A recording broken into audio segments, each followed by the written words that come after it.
Isang mapagpalang gabi po mga kapana. Ito, muli na po tayong lalaot at mag-adventure sa ilalim ng dagat. Ito, sinasagwanan ng kasama ko mga kapana yung bangka natin papunta doon sa may sabangan ng aming barangay. At ayun yung buwan mga kapana. Oras natin ay alas 8:27 na ng gabi. Ayan, paalis pa lang kami. Dadayo pala kami mga kapana doon sa spot na pinamamanahan natin dati ng mga talakitok at saka mga surahan. Abang-abang mga kapana. 1 hour later. Pagkatapos ng isang oras na biyahe natin mga kapana, andito na tayo sa spot. Ito yung bumungad sa atin. Isang good size na lapu-lapu.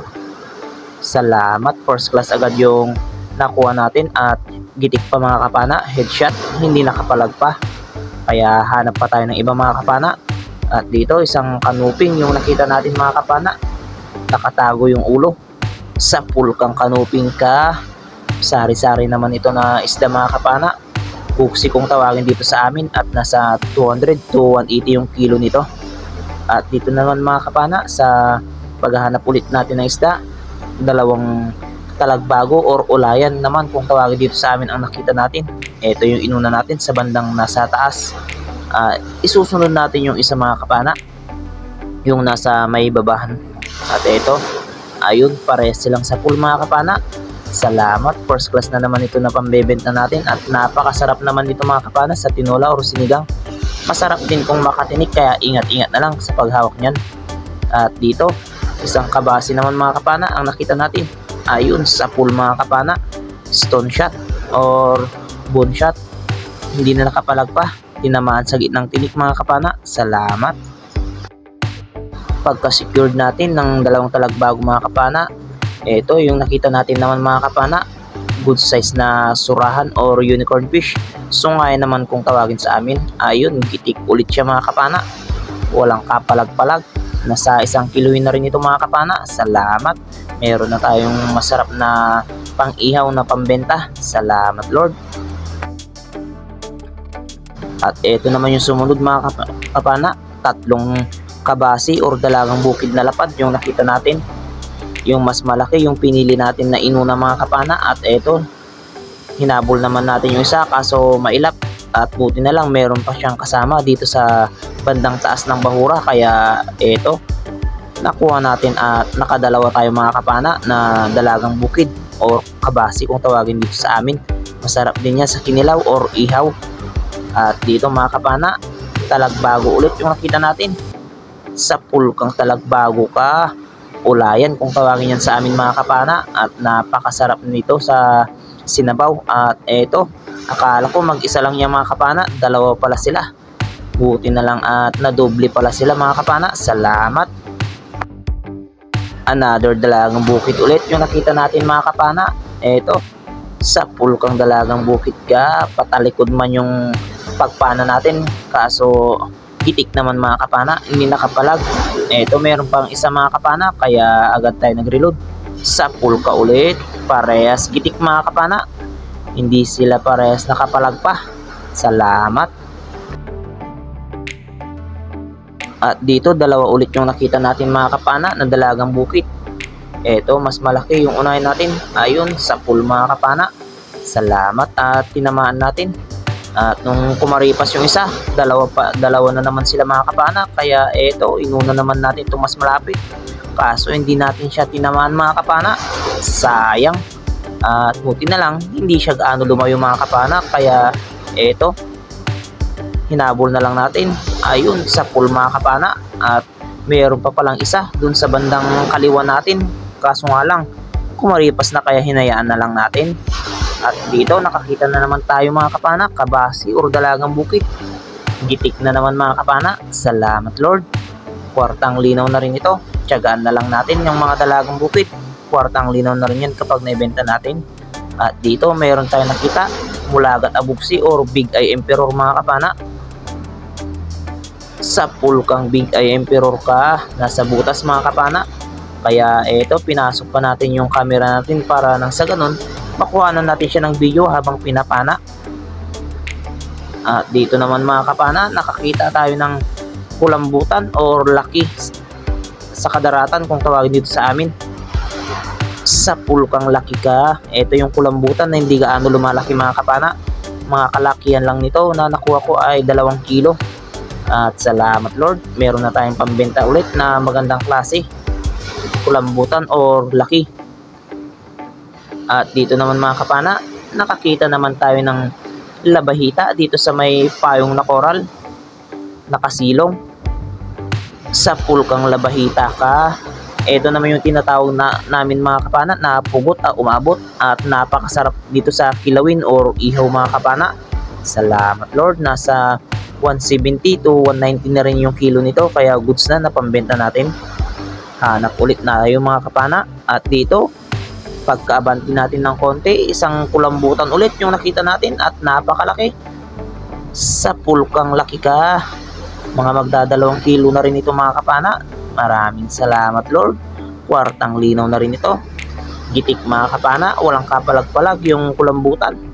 Ayan o, namuti yung katawan, kaya ayan, hindi na siya nakabuga pa ng tinta, at naibibenta rin pala yung tinta niyan mga kapana, kaya salamat at hindi na sayang.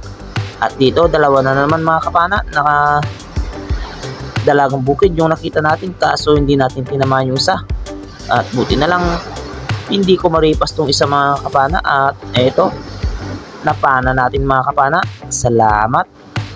Alanganin lang yung tama mga kapana, kaya ayan, dinuko na lang natin para nang sa ganun hindi pa siya makawala. Good size na rin yan na pambenta natin mga kapana. At dito naman, isang talagbago na naman mga kapana yung nakita natin. Ayun, sa pool mga kapana. Salamat at maganda yung tama. At nung pagtingin natin sa bandang kaliwa natin mga kapana, eto, mayroon pa parang isa, kaya agad tayo nagkasa at pinana ulit mga kapana. Mag-asawa rin siguro ito mga kapana, pero magkaiwalay lang yung pisto nila. Salamat, nakadalawang first class na naman tayo na pambenta. At dito banda mga kapana, nagulat ako, sumalubong itong mamaw na ito. Ayun, gitik mga kapana, tinamaan sa bandang ng tinik, kaya hindi nakapalag pa. Malaking mamsa mga kapana or giant trevally. Salamat Lord, kawakaw naman yan kung tawagin dito sa amin. Kwartang linaw na talaga ito, nasa 2 kilo na rin siguro ito mga kapana. Salamat Lord, kwartang linaw na talaga. Hanap ulit tayo mga kapana. At dito, nakakita na naman tayo ng dalagang bukid. Medyo malaki na rin ito mga kapana. Sa pulkang dalagang bukid ka. Salamat, medyo malaki-laki na rin at pwede na rin pambenta. At dito naman mga kapana, nakakita ulit tayo ng first class na pambenta, at ito ay malaga kung tawagin dito sa amin, at samaral naman sa Tagalog. Rabbit fish naman siya English yan mga kapana, at napakasarap sa sinigang yan at tinola. Masarap din kung makatinik, kaya ingat-ingat lang sa paghawak niyan mga kapana kung bibili kayo sa mga palengke.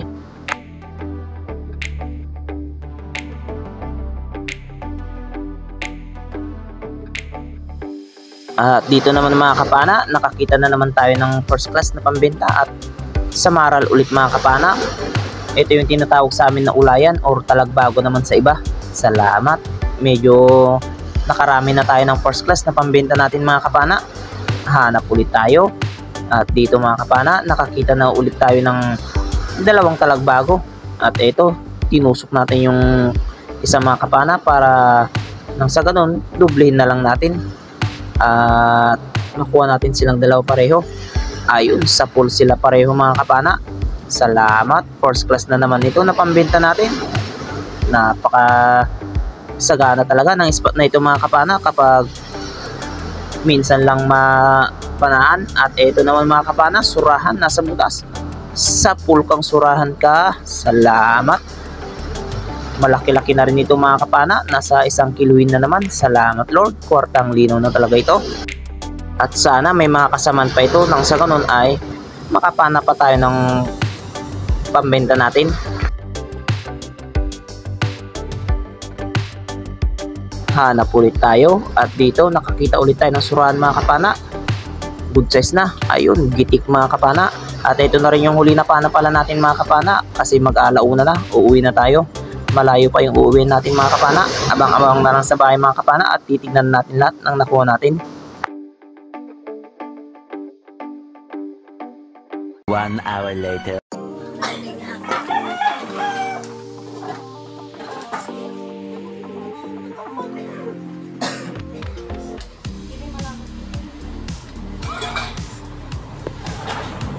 Kaya mang biyay.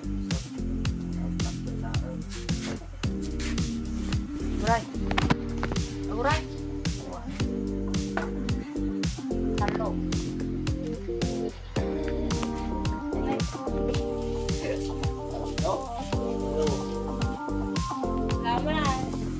Nay, Uray. Uray.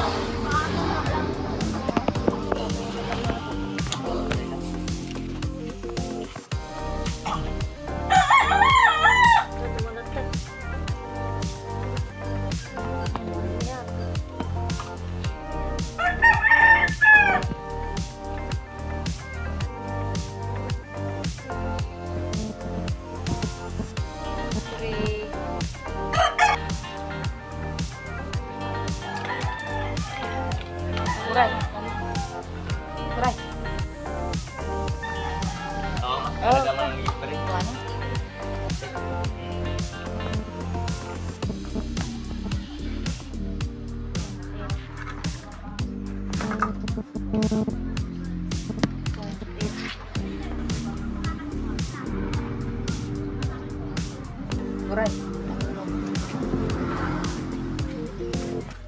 Yan,